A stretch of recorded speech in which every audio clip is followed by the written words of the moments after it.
ఇది అల్లు అర్జున్ గారు arrest issue మీద నీ స్పందన ఏందన్న? అల్లు అర్జున్ గారిని అరెస్ట్ చేయడం అనేది పోలీసుల పరంగా నాకు హర్షం వ్యక్తం చేస్తాను. ఎందుకంటే ప్రతి కేసుని లాగే పోలీసులు స్పందిస్తే ఇంకా బాగుంటుందని అనుకుంటున్నాను. ఇంత స్పీడ్గా స్పందించి అరెస్ట్ చేశారు. అక్కడ తప్పు అనేది ఏమీ లేదు. అల్లు అర్జున్ గారు కూడా ఎక్కడికి పారిపోలేదు, ఆయన ఇంట్లోనే ఉన్నారు, స్పందించారు కూడా. ఆ వ్యక్తి నిజంగా నేను చెప్తున్నా, ఒక ప్రాణం అనేది మళ్ళీ రాదండి. ఎవ్వరూ తీసుకున్నారు, ఒక దేవుడికే సాధ్యమవుతుంది, ఎవ్వరూ తీసుకుని రాలేరు. ఆ పట్ల సానుభూతి రేవతి గారి కుటుంబం మీద అల్లు అర్జున్ గారు కూడా స్పందించారు. 25 lakhs వెంటనే ఇవ్వడం కూడా జరిగింది. కానీ అక్కడ అల్లు అర్జున్ గారు తప్పే 1% ఉంది. ఏంటంటే ఒక పెద్ద హీరో అండి, ఇంటిమేట్ లేకుండా చందా థియేటర్కి వెళ్ళడం, అక్కడ తొక్కిసలాట జరిగింది కాబట్టి తొక్కిసలాటలో ఒక ప్రాణం పోవడం అనేది వాళ్ళు సక్సెస్ కూడా అంత చేసుకోకుండా నార్మల్గానే స్పందించడం జరిగింది. సుకుమార్ గారు కూడా ప్రాణం అది మళ్ళీ తీసుకురాదు. కానీ ఇటువంటి సందర్భంలో అల్లు అర్జున్ గారిని అరెస్ట్ చేయడం అంటే, అది కాకుండా 100 మంది పోలీసులు తీసుకుని అరెస్ట్ చేయడం అంటే కొంచెం ఎక్కడో రాజకీయ పరిమాణం ఉండబోతుంది. ఎందుకంటే నేను ఈ మధ్య కాలంలో మనం చూస్తున్నాం ఏంటంటే, ఎక్కడో ఎదుగుతున్న వాళ్ళని తొక్కడం స్టార్ట్ చేశారు. ఇప్పుడు అందరూ జగన్ గారు కానీ మన పవన్ కళ్యాణ్ గారు కానీ అందరూ స్పందించడం జరిగింది. 100% అల్లు అర్జున్ గారు ఏ తప్పు చేయలేదని బెయిల్ కూడా రావడం జరిగింది. కాబట్టి ఇది రాజకీయ కోణంగా తీసుకుంటుందేమో అనుకుంటున్నాను.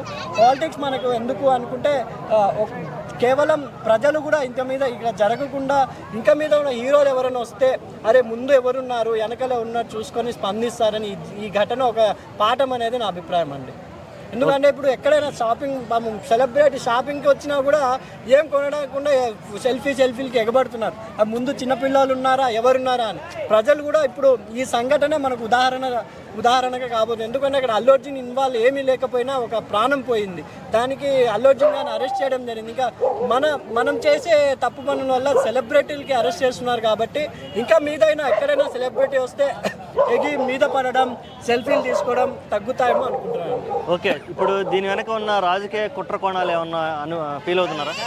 రాజకీయం ప్రతి దాంట్లో ఉంటుంది, కానీ ఇక్కడ ఎంతగా, ఎందుకంటే ఆయన ఎక్కడికి పోలేదు, ఆయన రేపిస్ట్ కాదు, స్మగ్లర్ కాదు, జస్ట్ కేవలం ఆయన పరోక్షంగా జస్ట్ ఆయన రావడం వల్ల ఒక ప్రాణం పోయింది. దానికి అల్లు అర్జున్ గారికి ఒక లెటర్ ఇచ్చినా ఆయన వచ్చి పోలీసు వాళ్ళు లాయర్తో వచ్చి మాట్లాడాలి. కానీ ఏదో స్మగ్లర్ చేసినట్టు, హత్య చేసినట్టు, ఎక్కడికో పారిపోతున్నారంటూ డ్రగ్ కేసులో ఇరుక్కున్న వాళ్ళని కూడా అరెస్ట్ చేయలేదు ఎవరు ఇంతవరకు.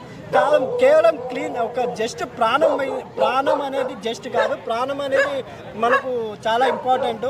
ప్రాణం పోవడం అనేది అల్లు అర్జున్ గారు కూడా స్పందించారు. అది ఎందుకో యాక్సిడెంట్లీ జరిగింది కాబట్టి చాలా బాధగా ఉంది మాకు కూడా. ఓకే, టాలీవుడ్ మొత్తం ఇప్పుడు ఈ సంఘటన మీద రెస్పాండ్ అయ్యి అందరూ ఏకమయ్యి అల్లు అర్జున్ గారి తరపున ఏమన్నా ఫైట్ చేయాల్సిన అవసరం ఏమైనా కనబడుతుందంటారా? ఫైట్ చిరంజీవి గారే షూటింగ్ వదిలేసి వచ్చారు కాబట్టి వాళ్ళు కూడా ప్రభుత్వంతో మాట్లాడారు. ఎందుకంటే అల్లు అర్జున్ గారు ముందు ఎంత హ్యాపీగానే వాళ్ళు ఏమి గొడవ పడకుండా చట్టం తన పని తను చేసుకోబోతుందనే నినాదంతోనే ఆయన హ్యాపీగా వెళ్ళారు. నడుచుకుంటూ స్మైల్ ఇచ్చుకుంటూ పోలీసు వాళ్ళకి ఎక్కడ బెదిరింపడం. ఎందుకంటే వేరే కేసుల్లో ఇన్వాల్వ్ అయిన వాళ్ళు కూడా పోలీసులను బెదిరించారు తప్పు ఉన్నా కూడా. కానీ ఇక్కడ అల్లు అర్జున్ గారు చాలా హుందాగా ప్రవర్తించు గాంధీ హాస్పిటల్ కానీ బంజారా హిల్స్ కానీ తీసుకునేటప్పుడు కూడా చాలా హ్యాపీగానే వెళ్ళారు. కాబట్టి చట్టం మీద గౌరవంతోనే వెళ్ళారు. కాబట్టి చట్టం తన పని తాను చేసుకుని పోతే ఇప్పుడు బెయిల్ కూడా వచ్చింది. కాబట్టి చూడాలి దీని పరిమాణం ఇంకా ఎక్కడికి వెళ్తుందో అని చూడాలి. పోలీసులు ముందుగానే ఇదంతా గెస్ చేశారంటారా? అంటే చెంచల్గూడ జైలు దగ్గర అటొక కిలోమీటర్ ఇటొక కిలోమీటర్ రోడ్స్ బ్లాక్ చేయడం, చిక్కడపల్లి పోలీస్ స్టేషన్ దగ్గర ఎవరిని ఉండకుండా ఫ్యాన్స్ రానియకుండా చేయటం, ఇదంతా మళ్ళీ అల్లు అర్జున్ గారు ఇష్టంగా ఖాళీ సినిమా చూడడానికి వస్తేనే తొక్కులాట జరిగింది.